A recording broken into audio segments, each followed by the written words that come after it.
Let's just get real for a second. If you're a B2B executive, your email inbox probably feels less like a communication tool and more like, I don't know, a battlefield. Am I wrong? Huh? Probably not. It's a constant barrage, isn't it? Totally. So the big question we're tackling today is this. It's 2025. Things move fast. Why should someone like you, super busy, even care about email marketing anymore? That really is the core question, yeah. It's tempting to think, oh, email, that's old news. But there's this recent article from Reach Marketing. It's called Email Marketing 101 for B2B Executives, Strategies that Win in 2025. Right. And it argues pretty strongly that a smart email strategy, Yeah. the right message, right person, right time, it's still a massive driver for ROI. They actually mention a figure, something like $42 back for every $1 spent. Wow, $42. Okay, so our mission here basically is to give you the highlights, the actionable stuff from that article. It just came out April 7th, 2025, written by the Reach Marketing team. And it's aimed squarely at B2B leaders. It talks about, well, strategies that are actually working now. Things like building good lists, nurturing leads, differentiating between MQLs and SQL. Marketing qualified leads versus sales qualified leads. Yeah, important distinction. Exactly. And automation, deliverability, making sure emails actually arrive, campaign management, using data, the whole shebang. And Reach Marketing says they've got decades of experience in this space. Right. They claim quite a bit of history helping B2B brands with this. So, yeah, their perspective is definitely worth digging into. So think of this as the fast track. We're pulling out the key strategies, the stuff you can actually use without you having to wade through everything, maybe even spark a couple of those, aha moments. Hopefully, that's the goal. Okay, first hurdle. A lot of people probably think, email? Really? Isn't that kind of outdated? With all Well, the social platforms and everything else, why does this article insist email is still so critical for B2B in 2025? well, it's interesting. The article basically argues that while, yeah, other channels exist, email is still sort of the bedrock for the really crucial stuff in B2B. Like what specifically? Like landing those important meetings, moving deals forward, keeping the whole sales pipeline flowing. The point they make is that your target audience, those execs you need to reach, they're still living in their inboxes for business. They're not necessarily scrolling through, say, Instagram or TikTok, waiting for a serious business offer to pop up. The inbox is where that serious communication happens. That's a fair point. Meet them where they already are.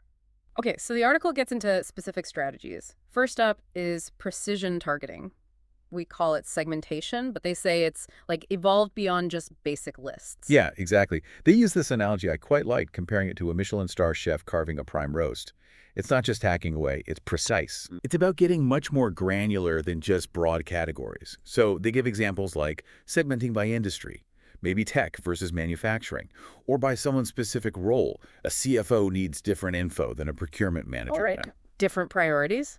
Or even segmenting by their likely pain points. Are they focused on growth? Or maybe cost cutting? You tailor the message accordingly. So the idea is you send, say, ROI numbers to the COO, but maybe reliability stats to the supply chain person. Precisely. Speak their language. And they shared a real example from Reach Marketing's work. A SaaS company segmented its list. They had trial users and enterprise leads. The trial folks got tips on using the software better. The enterprise leads, they got case studies, big company logos, success stories. And did it work? Apparently, yeah. They saw a really significant increase in conversions in just 3 months. It just shows, sending targeted stuff works way better than blasting everyone with the same message. Makes total sense. Okay, strategy 2. Crafting compelling subject lines. This feels huge. The article calls it the bouncer of the inbox. Yeah, good term for it. If the subject line doesn't grab them, the email's dead on arrival. So what makes a good subject line in 2025, according to them? Not just newsletter hashtag 47, I hope. Definitely not. They contrast weak ones like that with stronger, benefit-focused examples. Stuff like, your 2025 B2B growth hack is here. Or maybe something intriguing like why your competitors are reading this right now. Okay, playing on FOMO a bit there. A little, yeah. But the keys they stress are keep it short, under 50 characters, because people scan on phones and tease the value inside. Don't just give it all away, but hint at what they'll gain. And personalization, does that still move the needle? Oh, yeah. They quote MailChimp data saying personalized subject lines can lift open rates by like 26%. So using their name, maybe the company name, it helps cut through the noise. Good stat. And a warning, avoid the temptation of all sappy and tons of exclamation points. Right, looks spammy. Exactly. Looks desperate, maybe. They shared an A/B test example, too. They tested, save 20% this week against your 20% edge starts now.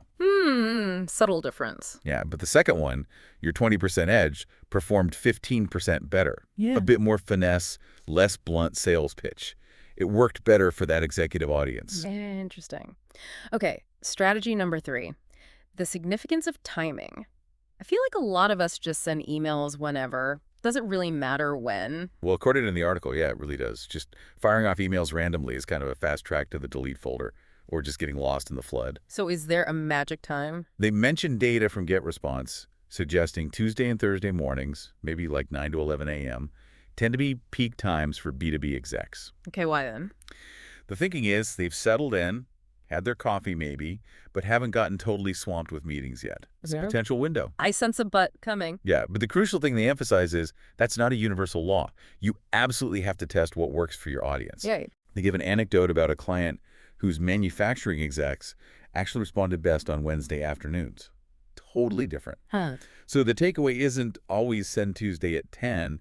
It's figure out when your specific people are likely to be, as they put it, awake, alert, and not drowning in boardroom slides. Find their sweet spot. Got it. Test, test, test. All right, strategy 4, strategic automation. Automation. Sometimes sounds a bit cold, robotic, but they frame it differently. Yeah, they position it not as replacing humans, but as a way to scale your efforts smartly. So you're not overwhelmed, but you're still being effective. How does that work in practice? Well, the classic example is someone downloads a white paper, right? Yeah. Instead of you manually following up, they're automatically put into a pre-written sequence of, say, 3 or 4 emails, a nurture campaign. Okay. That sequence can guide them along, offering more value, maybe suggesting a demo eventually, all without you doing it one by one. Other good spots for automation they mentioned are like welcome emails for new signups or trying to re-engage people who've gone quiet. Re-engagement. That's a good one. Yeah, or even abandoned cart reminders, though maybe less common in pure B2B, but the principle applies if there's some kind of online sign up or purchase. They had an example, didn't they? A logistics firm. Right. They used a 5-email automated sequence after a webinar, and apparently it was really good at converting people who signed up but didn't attend the live event into actual consultations later. So automation caught the ones who slipped through the cracks. Exactly. But the key point they make is that automation should enhance your communication, free you up for the high-touch stuff, not completely replace genuine interaction. It's a tool, not a substitute for building relationships. Makes sense. Okay, number 5, emphasizing proof over fluff. I guess this is about getting straight to the point with execs. They don't have time for marketing waffle. You got it. They're busy, they're skeptical, vague promises don't cut it. The article really hammers home the need for concrete evidence. Like what kind of proof? Numbers. Absolutely. Lead with stats if you have them. Like, our last campaign boosted qualified leads 37% in Q1. Or quick wins. Acme Corps signed with us just 2 weeks after starting. Stuff like that grabs attention. And keep it brief, too. Definitely. They suggest aiming for under 200 words, respect their time, get to the value proposition fast. What about case studies? Are those still effective? Very much so, even if it's not a household name. They use the example. Client X, a mid-sized tech firm, used our email strategy to land a $500 K deal. That specific outcome, that number, is powerful. Right. The concrete result matters more than the name sometimes. Exactly. Numbers and real results beat buzzwords and vague claims every time for this audience. Okay, strategy 6 feels like a given now, but maybe it wasn't always. Optimizing for mobile. We're all glued to our phones, right? Totally. And the article stresses this isn't just a nice to have anymore, especially in 2025. It's absolutely critical. A huge number of executives are checking email primarily on their phones. So if your email looks terrible on mobile, You're done. You've lost them. They compare it to packing for a business trick. You need the essentials. Well-organized, easy to access, not your entire wardrobe crammed in. good analogy. So what are the mobile essentials for email design? Things like short paragraphs, punchy bullet points, buttons your calls to action need to be big enough and spaced out enough to tap easily with the thumb. Yeah, nothing worse than trying to hit a tiny link. Right. And readable fonts, they suggest at least 14 pixels. And images. Either make sure they load super fast or maybe just skip them if they're not essential, especially for initial emails. Slow loading kills the experience. Did they have an example for this one too? Yep.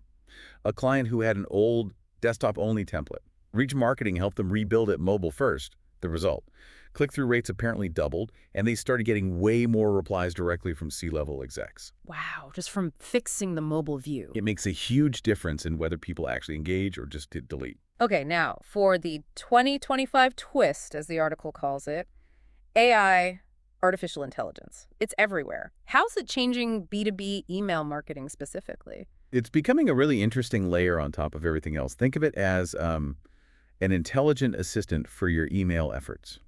In what ways? Well, the article mentions AI tools that can now do things like predict open rates for different subject lines, help draft email copy suggestions, even analyze the tone of your message to see if it sounds right. So AI can help write email. It can assist, yeah. They mention platforms like Persado or Phrasee Hmm. that focus on generating high-performing language. And other tools use predictive analytics to figure out who in your list is most likely to click or convert. It's like adding data science power. But is there a risk it makes everything sound fake, robotic? That's the big caution. Hmm. The article definitely warns against just letting AI write everything without oversight. Experienced execs can often sniff out content that feels too generic, too polished, lacking that human element. Right, that authenticity factor. Exactly. So the winning approach, they argue, is a blend. Use AI for its precision, for data insights, maybe for initial drafts, but then have a human refine it. Add personality, maybe some wit or specific insight AI wouldn't have. Can you give an example? Yeah, they had a good one. AI might suggest a subject line like, increase ROI with email. Very functional, but dry. Yeah, kind of boring. Right? Yeah. A human marketer can take that idea and inject some personality, maybe make it, your ROI called it once, email back. Hmm. Same core message, but way more engaging, memorable. It's that combo of AI efficiency and human creativity. Okay, that makes sense. Using AI as a tool, not a total replacement. So let's wrap this up. If you're that busy B2B exec listening, what's the main thing to take away about email in 2025 from this article?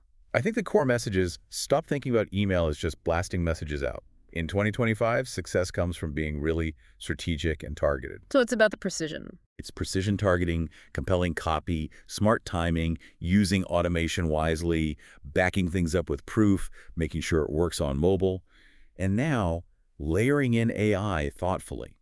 When you do all that, email is still incredibly powerful for driving real business results, that ROI we talked about. And for folks who want more practical steps, the article apparently offers a 2025 B2B email checklist. Yeah, they mentioned that as a resource. Yeah. And also the option to talk directly with Reach Marketing if you want tailored help, framing it as a way to kind of skip the trial and error. Gotcha. And what was that final thought they left readers with? Something a bit provocative. Right. It was Yeah. something like, in 2025, the only thing worse than a bad email is no email at all. That's definitely something to think about, isn't it? It really pushes you to reconsider if maybe ignoring email is actually hurting your B2B strategy more than sending the occasional less than perfect one. Exactly. It highlights the cost of inaction in a channel that's still very much alive and kicking for business.